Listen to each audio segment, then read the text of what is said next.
लेकर के भी चर्चा हो रही है, आपको लगता है एनआरसी जरूरी है? कि हमारे लिए 1932 का खतियान एनआरसी से भारी है। 1932 के खतियान पर ही चर्चा होती है। 22 तारीख को झारखंड का ऐलान किया गया आदिवासी। निसंदेह, मैंने कल भी कहा था, जब किसी का अस्मिता पे संकट आता है तो वो आंदोलन के लिए बाध्य होते हैं, और निसंदेह कोई भी कौम रहे वो आंदोलन तो करेगी अगर अस्मिता पे सवाल आएगा तो।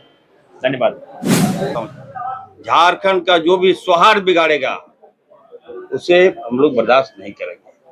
आपसी भाईचारगी के साथ हमारी सरकार विकास कर रही है। अब एनआरसी, बांग्लादेश, ये तो पुराना मामला हो गया। कितना गाली देंगे? बाबूलाल जी को मैं चुनौती देता हूं, मैं राजनीतिक से इस्तीफा ले लूंगा अगर एक भी बांग्लादेश झारखंड में दिखा दे। वो लेकिन इरफान अंसारी बांग्लादेशी है, ये खुद बांग्लादेशी रोहिंग्या मुसलमान है, और आने वाले जब एनआरसी झारखंड में हम लोग लागू करेंगे तो इनको यहाँ से बाहर करेंगे, बहुत जल्द यहाँ से बाहर जाएंगे। सुनीता विलियम्स 9 महीने ये कौन है? ये कौन है? ये पूर्णिमा दास साहू, रघुवर दास की बहू, कहाँ की है? ये जमशेदपुर की। झारखंड की नहीं है ना, तो हम उसके बात मत कीजिए। क्या बोल रहे थे? वापस आ रही है 9 महीने के बाद। ये देखिए बहुत गर्व की बात है, और वी आर वेरी प्राउड। हमें लगता है कि जो चर्चाएं हो रही है उनका सार्थक होना अनिवार्य है। अगर वो चर्चाएं सार्थक नहीं होंगी तो फिर सदन का चलने का कोई मतलब नहीं है। देखिए, सदन की गरिमा होती है, सदन में जो कार्य होता है, सदन में जो बहस होता है, सदन में जो वाद विवाद होता है, सदन में जो चर्चा परिचर्चा होता है, उन पर कार्रवाई होना ही चाहिए। सरकार को जो भी विषय, माननीय सदस्य जो भी मामला उठाते हैं, चाहे पानी को लेकर हो, बिजली को लेकर हो, स्वास्थ्य को लेकर हो, अवैध खनन को लेकर हो, बालू कोयला, जो भी मामला आता है उसमें जांच की टीम को एक बार जाकर रिपोर्ट करने के लिए भेजे और कार्रवाई किया जाए, तभी सदन की सार्थकता रहेगी। निसंदेह, देखिए निसंदेह जैसा कि अनुमान है, क्योंकि एग्जैक्ट डेटा नहीं है अभी तो, लेकिन अनुमान है कि संख्या में ना सही प्रतिशत में गिरावट आई है, और निसंदेह जो प्रतिशत में जो गिरावट आ रही है वो चिंता का विषय है इस राज्य के लिए, आदिवासी अस्मिता के लिए, आदिवासी पहचान के लिए।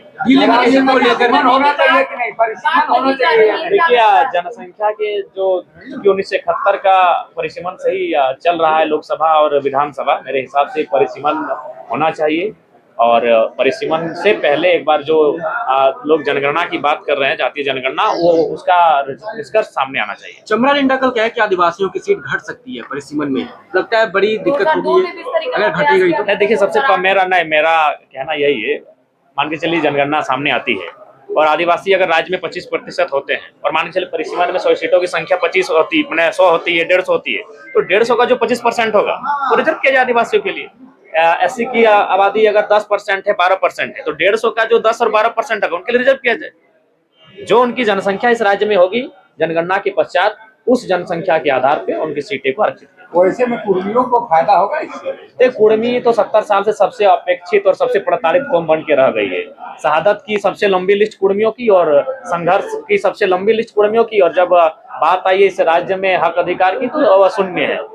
एनआरसी को लेकर के भी चर्चा हो रही है, आपको लगता है एनआरसी जरूरी है? कि हमारे लिए 1932 का खतियान एनआरसी से भारी है। 1932 के खतियान पर ही चर्चा होती है। 22 तारीख को झारखंड का ऐलान किया गया आदिवासी। निसंदेह, मैंने कल भी कहा था, जब किसी का अस्मिता पे संकट आता है तो वो आंदोलन के लिए बाध्य होते हैं, और निसंदेह कोई भी कौम रहे वो आंदोलन तो करेगी अगर अस्मिता पे सवाल आएगा तो। धन्यवाद। बाबूलाल जी का जो मिजाज है वो सेकुलर मिजाज है। भाजपा में जाने के बाद भाजपा जो स्क्रिप्ट दे रही है वही पढ़ रहे हैं। मैं कहना चाहता हूं, विपक्ष को जनता ने नकार दिया है, और ऐसा विपक्ष बनाया है जो कमजोर है। बाबूलाल जी को पता नहीं होता है कि क्या बोलना है, कब बोलना है, क्यों बोलना है। अब तो पहले तो उठते नहीं थे, अब उठ रहे हैं, तो चलिए मैं वेलकम करता हूं उनको। लेकिन मैं कहना चाहता हूं, झारखंड का जो भी सौहार्द बिगाड़ेगा उसे हम लोग बर्दाश्त नहीं करेंगे। आपसी भाईचारगी के साथ हमारी सरकार विकास कर रही है।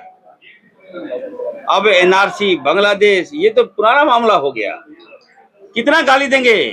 बाबूलाल जी को मैं चुनौती देता हूं, मैं राजनीतिक से इस्तीफा ले लूंगा अगर एक भी बांग्लादेश झारखंड में दिखा दे। वो बेवजह झारखंड को बदनाम किया गया, अल्पसंख्यक समाज को बदनाम किया गया, हमारे मुसलमान समाज को बदनाम किया गया।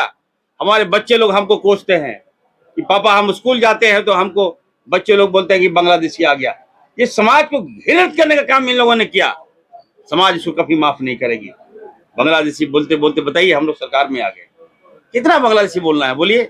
मैं तो बाबूलाल जी को कहूंगा आप चले जाइए ना, अमित शाह जी के सामने बोलिए। आप बांग्लादेशी बोले जाके अमित शाह जी को क्या बोलते हैं वो। ये लैप्सेस आपका है। और बांग्लादेश कभी पाकिस्तानी, ये नहीं चलेगा। यहाँ विकास की बात है कि विकास की बात कीजिए, विकास में सहयोग कीजिए। आज देखिए हमारी सरकार ने, हमारे फाइनेंस मिनिस्टर ने आरबीआई से लोन हम लोग मांग रहे हैं। केंद्र हमारा पैसा नहीं दे रही है। आप देख सकते हैं कितना गुहार लगाए, मुख्यमंत्री जी गुहार लगा रहे हैं, सदन में हम लोग गुहार लगा रहे हैं, सेंट्रल से हम लोग चिट्ठी पे चिट्ठी हमारे मुख्यमंत्री जी लिख रहे हैं। हमारा जो पैसा आदिवासियों का जो पैसा है 1,36,000 करोड़ नहीं मिल रहा है हमको। मजबूरी में हम लोग को कर्जा मांगना पड़ा है ताकि झारखंड का विकास करें। और हर हाल में झारखंड का हम विकास करेंगे, ये मैं झारखंड की जनता को कहना चाहता हूँ। और ये लोग का काम है लड़ाई आपस में, हिंदू मुस्लिम सिख ईसाई यही करेंगे ये लोग, लेकिन हमारा काम है समेटना, सबको साथ में लेकर चलना। और आने वाले दिनों में देखिएगा 5 सालों में झारखंड इस कदर अपने पैरों में खड़ा हो जाएगा जहाँ सबका सम्मान होगा, सबका विकास होगा और हमारे साथियों का भी विकास होगा और मीडिया बंधु का भी विकास होगा।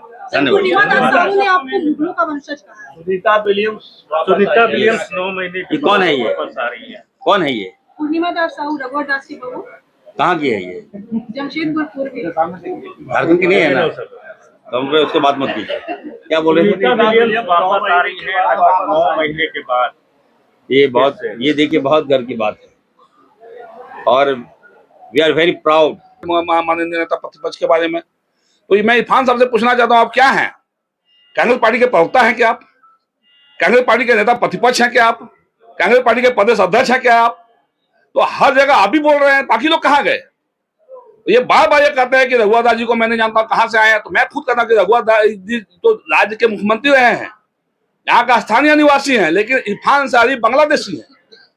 ये खुद बांग्लादेशी रोहिंग्या मुसलमान है और आने वाले जब एनआरसी झारखंड में हम लोग लागू करेंगे तो इनको यहाँ से बाहर करेंगे, बहुत जल्द यहाँ से बाहर जाएंगे। मैं तो इनके पिताजी ने कहा था कि मैं ज्यादा परिवार से आता हूँ, तो भाई इन्होंने धर्मांतरण किया। तो जब इनके पूर्वज बांग्लादेशी रहे, इसीलिए मैंने कहा कि बांग्लादेश से ही आए, इनके पूर्वज बांग्लादेशी रहे। और इरफान अंसारी जी बांग्लादेश में कई संपत्ति बनाए हैं, लगातार इनका वहां दौरा भी होता है। तो आने वाले समय में इसका मैं खुलासा करूंगा।